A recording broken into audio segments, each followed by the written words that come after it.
नमस्कार प्यारे विद्यार्थियों, आज हम आपके लिए लेकर आए हैं दूरी से संबंधित कुछ प्रश्न, यानी कक्षा 10 गणित की प्रश्नावली 7.1 है। तो पहला प्रश्न है कि बिंदुओं, जो नीचे बिंदु दे रखे हैं, बिंदुओं के निम्नलिखित युग्मों के बीच की दूरियां ज्ञात करनी है। ज्ञात कीजिए। जैसा कि एक बिंदु ये दे रखे है, बिंदु का एक युग्म, दूसरा ये दे रखा है, तीसरा ये, इन तीनों बिंदुओं के युग्मों के बीच की दूरी ज्ञात करनी है आपको। तो बीच की दूरी ज्ञात कैसे करनी है? तो चूंकि हम जानते हैं कि दो बिंदुओं के बीच की दूरी, डिस्टेंस फॉर्मूला होता है d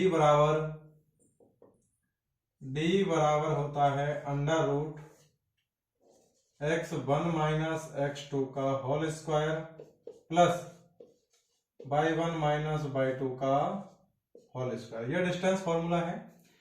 अब ध्यान रखना आपको, यहाँ पे x1 x2 y1 y2 क्या है, तो पहले बिंदु के निर्देशांक है वो हो जाएंगे x1 y1 और दूसरे बिंदु के निर्देशांक वो हो जाएंगे x2 y2।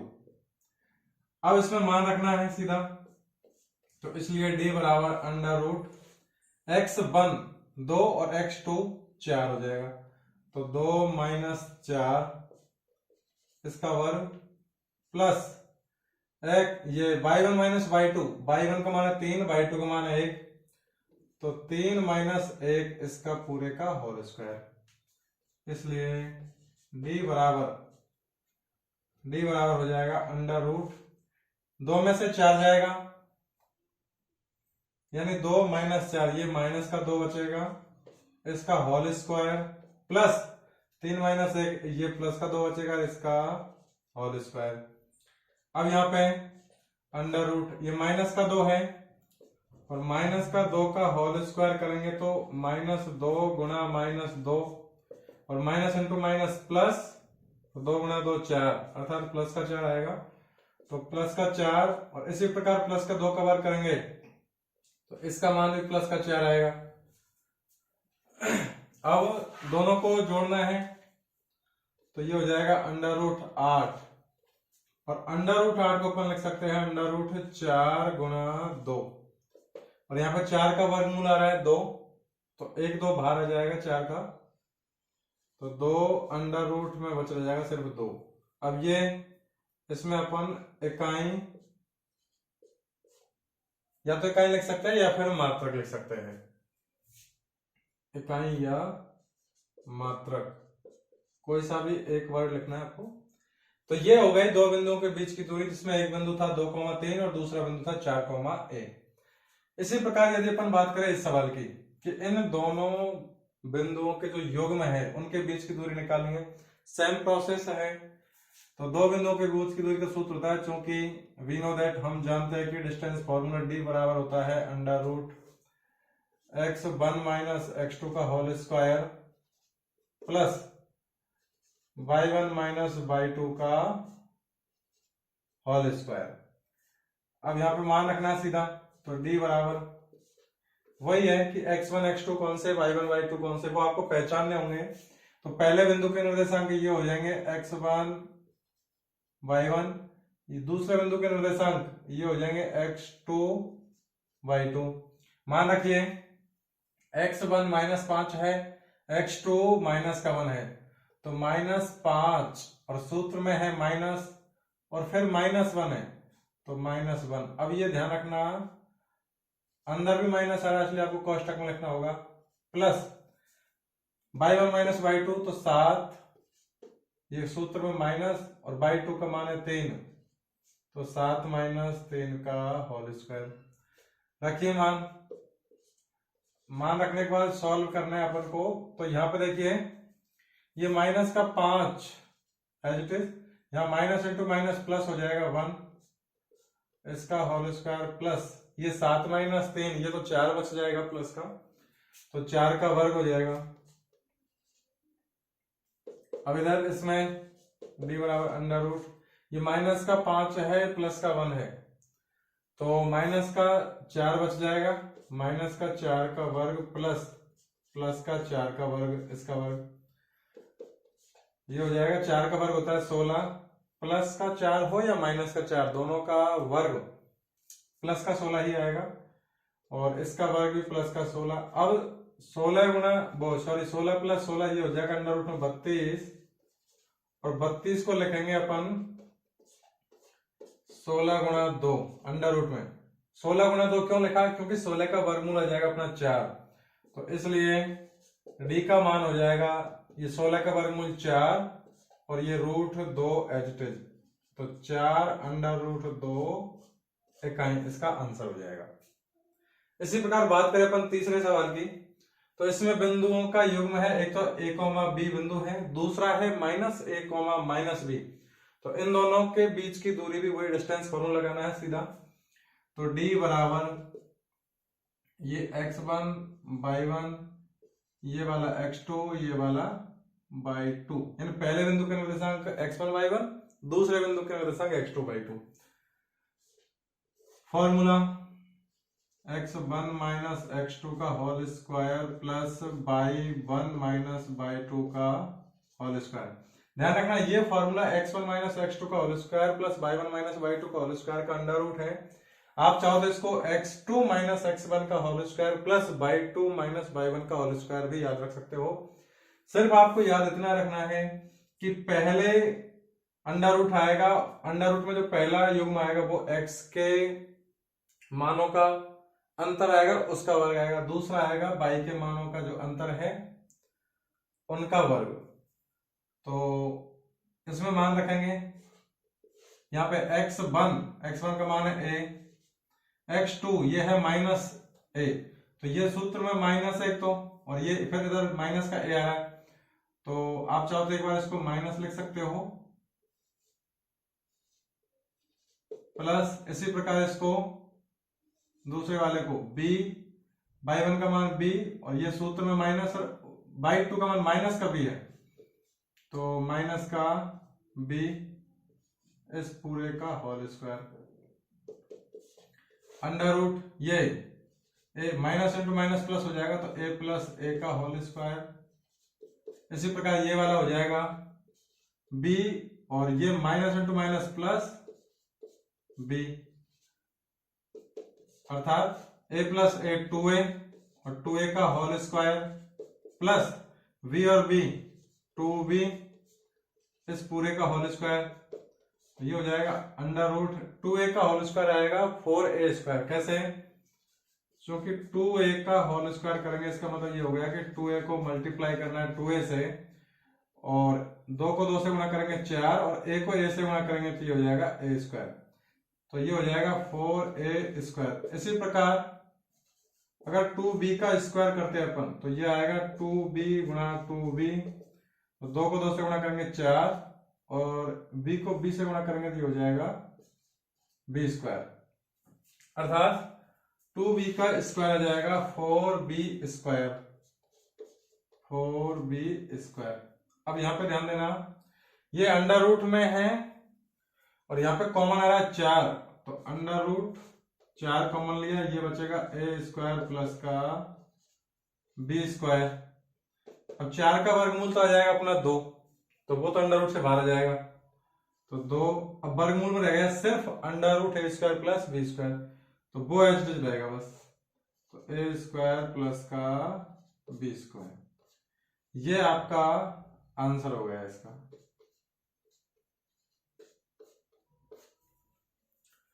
इस प्रकार अपन किसी भी सवाल को डिस्टेंस फॉर्मूले से आसानी से ज्ञात कर सकते हैं।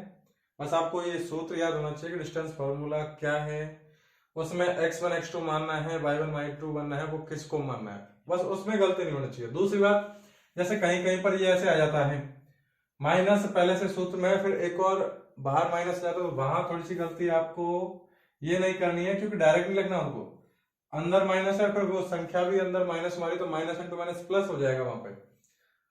तो इसी प्रकार और भी सवाल देखते हैं अपन। जैसा कि एक सवाल है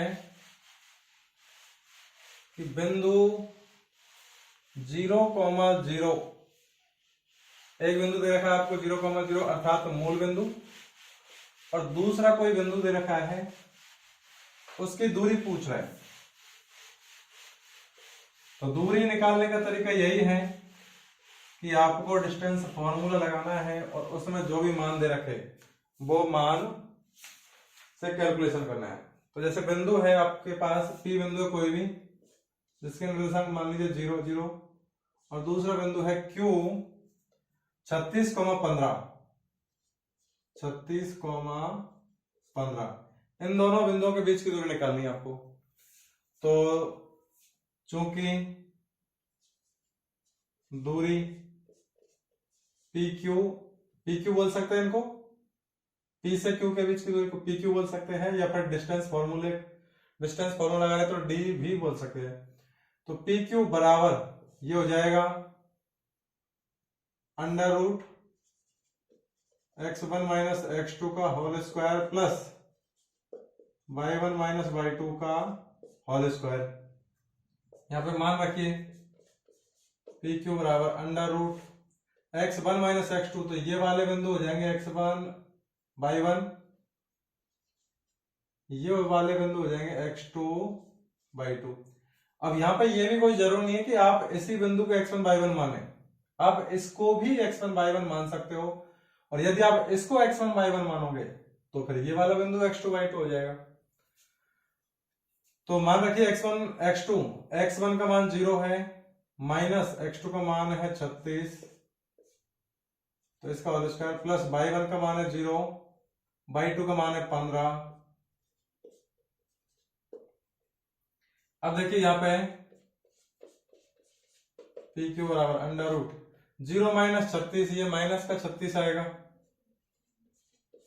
इसका होल स्क्वायर प्लस 0 माइनस 15, ये माइनस का 15 आएगा, तो माइनस का 15 का होल स्क्वायर। तो इसलिए पी क्यू बराबर अंडर रूट 36 का वर्ग। अब यहां पे आपको माइनस का 36 और प्लस का 36 वर्ग हमेशा पॉजिटिव में आएगा, इसी प्रकार 15 का वर्ग।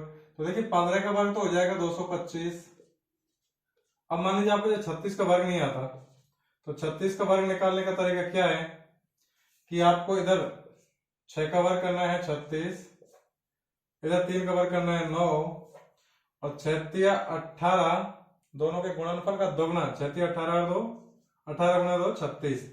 अब इन सब में से इकाई अंक लेना आपको, तो इकाई अंक 6, ये 3 इसमें जुड़ जाएगा तो ये 9 हो जाएगा, ये 3 इधर जुड़ जाएगा तो ये हो जाएगा 12, अर्थात 36 का वर्ग हो गया 1296। अब 1296 में 225 जोड़ेंगे, और वैसे भी अपन ने ये 15 का वर्ग निकालने का तरीका भी बता रखा है कि किसी भी संख्या का यदि एक तरीका तो ये कि डायरेक्ट आप इस तरीके से वर्ग निकाल सकते हो, और एक तरीका ये कि किसी भी संख्या के इकाई अंक 5 हो तो उसमें लास्ट में 25 लिखना है, और 5 के अलावा बचा हुआ अंक जो भी है उसको उससे बड़े अंक से गुणा करना है। तो यहाँ 1 है, 1 से बड़ा अंक होता है 2, तो 1 को 2 से गुणा करेंगे 2, और वो 2 सीधा 2 यहाँ लिखना है, अर्थात इसका 225 आंसर हो जाएगा 15 का वर्ग। अब 1296 में से आपको 1296 में जोड़ना है 225, कैसे जोड़ोगे? इकाई अंक में इकाई अंक 4 5 11 का 1 का हासिल की 1, 9 2 11 और 1 12 का 2 का हासिल की 1, 2 ये रहा और 2 ये 4 और 1 हासिल 5 और 1 ये 1521। अब चूंकि अपन जानते हैं कि 40 का वर्ग होता है 1600, 4 का वर्ग 16, 1 0 है, गुणा करेंगे तो डबल 0 हो जाएगी 1600, और 1600 से जस्ट पहले किसी संख्या का यदि वर्ग है, किसी संख्या का वर्गमूल है तो 1521 किसका है? ये 39 का वर्ग है 1521, अर्थात 1521 का वर्गमूल हो जाएगा 39। अब यहाँ पे इकाई लगा सकते हो आप, या कोई भी मात्रक लगा सकते हो, सीधा मात्रक भी लिख सकते हो। अब यदि आपको 1521 का वर्गमूल याद नहीं है तो वर्गमूल निकालने का तरीका भी अपने पास ये है, दो तरीका है वर्गमूल निकालने के। जैसे ये 1521 है, इसका वर्गमूल एक तो ये है कि आप अभाज्य गुणनखंड विधि से निकालिए, एक तरीका ये है कि 1521 के आप पूर्ण वर्ग विधि से या भाग विधि से वर्गमूल निकाल सकते हो। तो सबसे पहले जैसे 1521 का अपन अभाज्य गुणनखंड विधि से वर्गमूल निकालेंगे तो इसमें भाग देना होगा आपको। अब चूंकि इकाई अंक 1 है तो भाग देने से पहले भी फिर आपको भाजकता के नियम याद होने चाहिए। तो इकाई अंक 1 है इसलिए 2 का भाग जाएगा नहीं। अब क्या 3 का भाग जा रहा है? क्या अंकों को जोड़ के देखो, 1 और 5 6, 6 2 8 1 9, अंकों का योगफल 9 हो रहा है, अर्थात इस संख्या में 3 का पूरा पूरा भाग जाएगा। तो भाग दीजिए, 3 का भाग 3 पंजे 15, 3 पंजे 15, फिर अगला अंक उतारेंगे 2, भाग नहीं जाएगा, फिर अगला अंक उतारेंगे 1, तो 21 हो जाएगा, तो यहाँ लगेगी सुपर, और 7 तिया 21, फिर दोबारा 7 और 5 12, अंकों का योगफल 12 हो रहा है, 3 का भाग जाएगा, तो 3 एकम 3, 2 शेष बचेगा, 5 में से 3 घटाएंगे तो अगला अंक उतारेंगे 0, 20 हो जाएगा, 3 छक्के 18, 2 शेष बचेगा, अगला अंक उतारेंगे 7 27, तो 3 नाम 27। अब यहाँ पे सीधा 13 का भाग जाएगा, 13 एकम 13 हासिल, वो सॉरी 16 में से 13 जाएगा, 3 बचेगा, 39 हो जाएगा, 39 में 13 का भाग 3 बार जाएगा, और फिर वापस 13 का भाग 1 बार। अर्थात यहाँ पे देखिए वर्गमूल, ये गुणनखंड आ रहे हैं, 3 का जोड़ा है एक, तो एक 13 का जोड़ा है, तो हर जोड़े में से एक ले लो, तो 13 गुणा 3 करेंगे तो 39 ही आ जाएगा, 1521 का वर्गमूल अभाज्य गुणनखंड विधि से। अब यदि अपन बात करें कि भाग विधि से इसका वर्गमूल कैसे लेंगे, तो भाग विधि से वर्गमूल लेने का तरीका यह है कि आपको अंतिम से जोड़ा बनाना है दो दो के अंकों का, और यहाँ पे देखिए अब ये संख्या है 15, 15 में भाग देना है आपको। तो सबसे पहले आपको ऐसी संख्या सेलेक्ट करनी है जिसका वर्ग या तो 15 हो या फिर 15 से छोटा। अब चूंकि 4 का वर्ग 16 होता है, वो ज्यादा हो जाएगा, तो वर्ग 15 या 15 से छोटा आना चाहिए। तो चूंकि अपन को पता है कि 3 का वर्ग 9 होता है, तो वो यहां लिख देंगे, और एक बार 3 को यहां लिख देंगे। अब 15 में से 9 गया तो 6 बचेगा, अब वो 3 यहां लिखा है, इसको एक बार इसमें 3 ऐड और करना है, तो ये हो जाएगा 6। अब ध्यान रखना, अपन भाग देते हैं किसी भी संख्या में किसी भी संख्या का, तो वहां पे अंक एक एक उतरता है, यहाँ पे जोड़े चलते हैं, तो यहाँ जोड़ा है, सीधा अगला जोड़ा उतरेगा 21। अब आपको 6 के पास ऐसा अंक लिखना है, जैसे मान लीजिए आप 6 के पास 1 लिखते हो, तो पूरी संख्या को फिर 1 से गुणा करना पड़ेगा, तो ये आएगा 61। इस प्रकार आप 6 के पास कौन सा अंक लिखो, ताकि 6 के बाद जो संख्या लगे, 6 के पास 2 लिखे अपन, तो पूरी संख्या को 2 से गुणा करना पड़ेगा। 6 के पास 5 लिखे तो पूरी संख्या को 5 से गुणा करना पड़ेगा। 6 के पास 9 लिखे तो पूरी संख्या को 9 से गुणा करना पड़ेगा। इस प्रकार 6 के पास कौन सा अंक लिखे अपन, ताकि जो दोनों अंकों से बनी संख्या उसको उसी अंक से गुणा करने पर या तो 621 आ जाए या फिर 621 से छोटा, बड़ा नहीं होना चाहिए। तो देखिए अपन 6 के पास यदि अपन 9 लिखते हैं, तो फिर पूरी संख्या को 9 से गुणा करना पड़ेगा, 69 को 9 से गुणा करना है, तो 9 9 81 कहेगा हासिल की 8, 9 6 की 54 और 8 62। अर्थात यहाँ पे 9 लिखने से पूरी संख्या को 9 से गुणा करेंगे 69 को, तो ये आ जाएगा 621, और ये 9 यहाँ लिखा है तो आपको ये 9 यहाँ भी लिखना होगा। अब 621 में से 621 जाएगा, 0 बचेगा, शेषफल जैसे 0 बचे आपका वर्गमूल पूरा पूरा निकल गया, अर्थात 39। 1521 का वर्गमूल आ गया 39। तो ये वर्गमूल निकालना भी आपको आना चाहिए, या तो हो सकता है आपको याद हो, कोशिश तो यही होनी चाहिए कि आपको याद होनी चाहिए, यदि याद नहीं है तो आपको वर्गमूल निकालना आना चाहिए। तो इस प्रकार इन दोनों बिंदुओं के बीच की दूरी आ गई 39 इकाई या 39। अब देखिए दूरी सूत्र पर आधारित सवाल कैसे बनते हैं। एक तो त्रिभुज पर आधारित सवाल बनते हैं दूरियों से रिलेटेड। त्रिभुज के सवाल कैसे बनते हैं, जैसे कोई भी बिंदु का निर्देशांक दे देगा आपको x1/1, बी बिंदु दे दिया x2/2 और तीसरा बिंदु दे दिया c x3/3। अब वो आपसे पूछेगा कि सिद्ध कीजिए कि ये समबाहु त्रिभुज के शीर्ष है। सिद्ध कीजिए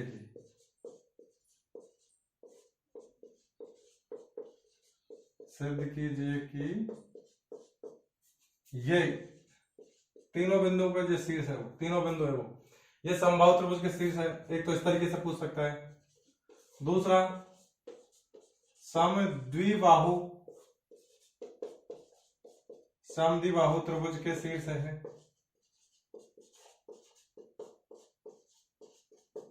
तीसरा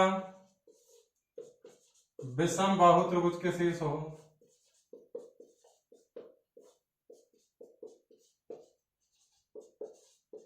विषम बाहु त्रिभुज के शीर्ष है। और अगला पूछ सकता है चौथा, समकोण त्रिभुज के शीर्ष हो,